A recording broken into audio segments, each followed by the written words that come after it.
Hello friends, हमारा section D जो है वो हम आज देखेंगे। तो वो है निबंध। तो पहला है निबंध मेरा गांव। मेरा गांव पवित्र गोदावरी नदी के तट पर बसा हुआ है। मेरे गांव के चारों ओर रमणीय पहाड़ियाँ हैं।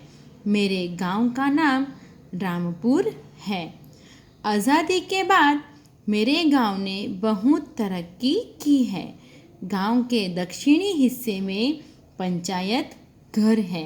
पंचायत घर के पास ही गांव का पुस्तकालय और वाचनालय है। मेरे गांव में एक बहुत पुराना और प्रसिद्ध राम मंदिर है। सुबह शाम आरती के समय मंदिर में बहुत भीड़ होती है। रामनवमी के अवसर पर मंदिर में के पास भारी मेला लगता है। मेरे गांव में लगभग 2000 लोगों की आबादी है, यानी बस्ती है।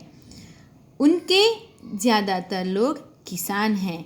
उनके अलावा गांव में लुहार, कुम्हार, बढ़ई, दर्जी, धोबी, नाई आदि भी रहते हैं।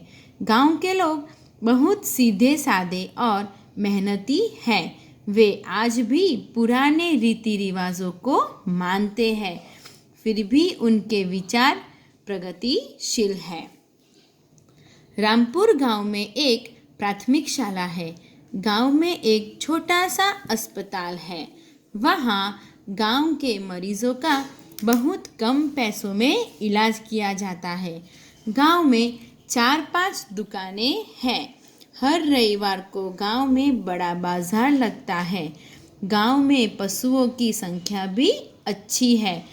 कुछ सब्जियां तथा दूध सहकारी समिति द्वारा शहरों में बिक्री के लिए भेजा जाता है। कारगिल के युद्ध में गांव का एक जवान शहीद हो गया था। इससे मेरे गांव का गौरव बढ़ गया है। सचमुच रामपुर एक आदर्श गांव है। नेक्स्ट है वो है भूकंप। ये कुदरती आपत्ति है। भूकंप प्रकृति का एक भयानक रूप है। भूकंप के भारी झटके विनाशकारी होते हैं। जब पृथ्वी के भीतर तरल पदार्थ बेहद गर्म हो जाते हैं तो अब उनकी भाप का दबाव बहुत बढ़ जाता है। इस दबाव के कारण पृथ्वी की ऊपरी सतह को धक्का लगता है और उस हिस्से को धरती हिल उठती है। यह भूकंप का वैज्ञानिक कारण है। भूकंप की अवधि कुछ सेकंड ही होती है। भूकंप के भारी झटकों से ज़मीन में दरारें पड़ जाती है।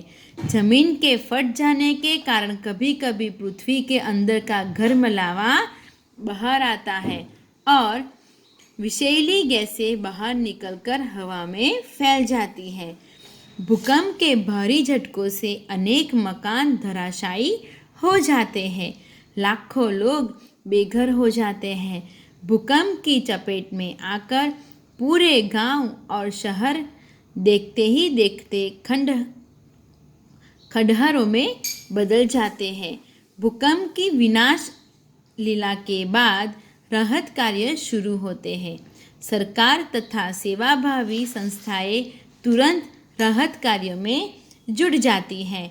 गुजरात के अंजार, महाराष्ट्र के कोयना व लातूर तथा उत्तर प्रदेश के उत्तरकाशी में आई भयंकर भूकंप की विनाश लीला हम आज तक नहीं भूल सके। आगे देखते हैं हम स्टोरी। तो स्टोरी में है आज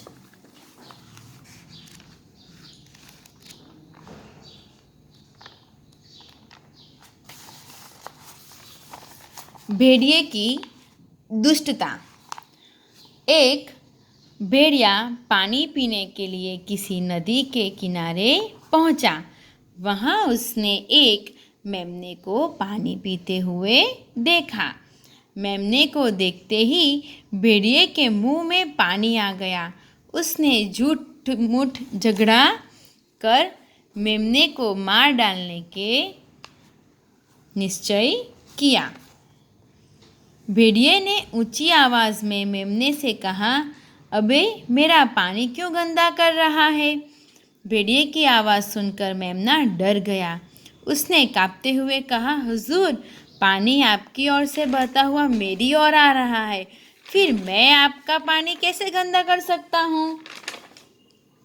भेड़िए ने गरजते हुए कहा, याद है तूने 1 साल पहले मुझे गालियाँ दी थी? मेमने ने फिर कांपते हुए कहा, सरकार, मैं तो अभी सिर्फ 6 महीने का हूँ।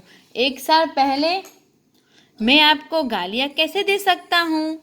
भेड़िया आखिर बार डबट कर बोला, तूने ना सही पर तेरे बाप ने मुझे गालियाँ दी थी। यह कहकर वह मेमने पर टूट पड़ा और उसे मार डाला।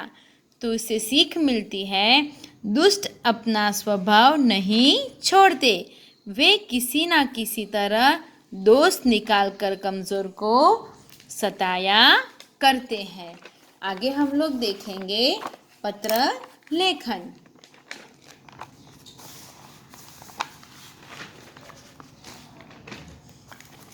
पत्र लेखन जो है वो है वृक्षारोपण का महत्व समझाते हुए मित्र को पत्र लिखिए।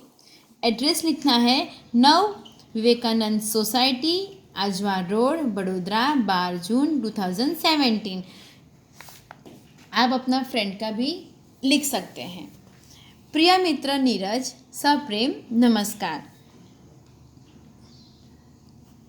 तुम्हारा पत्र मिला यह जानकर बहुत दुख हुआ कि एक वृक्ष की डाली यानी कि शाखा काटते हुए तुम्हें चोट लग गई है। वृक्ष की टहनी काटने के बदले यदि तुमने एक वृक्ष लगाया होता तो सचमुच मुझे बहुत खुशी होती। मित्र, वास्तव में आज हमारे देश में वृक्षारोपण की बड़ी आवश्यकता है। जहाँ हरियाली है वहीं खुशहाली है। वृक्षों के फलने फूलने से सुने स्थान की सुंदर लगते हैं।